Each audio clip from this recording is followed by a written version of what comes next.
السلام عليكم. بعد اعتبار السنغال منسحبة في نهائي كأس أفريقيا الماضية التي أقيمت بالمغرب، إيه اللي يحصل؟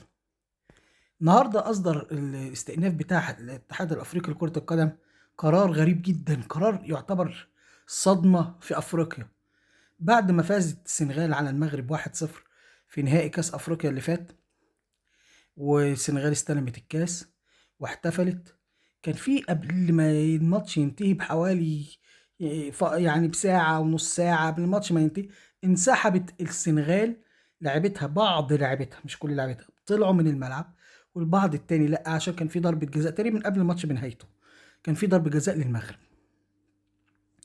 وفعلا الحكم قعد مستني وقت لغايه ما لعيبه السنغال قرروا يرجعوا يلعبوا الماتش تاني ويكملوا، وضاعت ضربه الجزاء ولعبوا السنغاليين وجابوا جون وفازوا.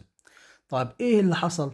المغرب بعد ما السنغال استلمت الكاس وكله روح بيته وكله احتفل، هوب راح السنغال، المغرب قدمت شكوى وتم قبول الشكوى. طب ايه اللي حصل؟ اعتبروا السنغال منسحبة، وان اللي فازت هي المغرب 3-0. طيب دلوقتي مصر بقى دورها ايه في الليلة دي؟ ايه اللي استفادته مصر؟ انا هقول لكم ايه اللي تستفيده مصر. مصر من حقها دلوقتي تقدم طلب وشكوى بان هي من حقها تلعب النهائي قصاد المغرب، وان المباراة النهائية لكأس افريقيا تعاد امام المغرب. حق اصيل لمصر.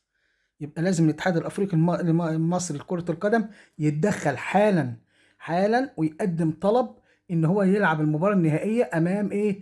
المغرب. ده حق مصر. ليه بقى؟ لان مصر كانت خسرت منين؟ خسرت من السنغال ولعبت الثالث والرابع، راحت تلعب على الثالث والرابع. طب السنغال انسحب، مين اللي يلعب مكانه؟ الطبيعي مصر. لما السنغال ينسحب ويعتبر منسحب، ما ينفعش يدوا الكاس للمغرب. مش حق المغرب. المغرب لازم تاخدها باللعب، مش تاخدها بورق. لا، لازم مصر تتأهل بدل السنغال وتواجه المغرب. وده لازم الاتحاد الكرة المصري حالا يتدخل ويطلب ان هو يلعب المباراة النهائية امام المغرب. فرصة وجات لك تضيعها ليه؟ يمكن خير. تابعوني، معكم محمد ابو فرح، السلام عليكم ورحمة الله.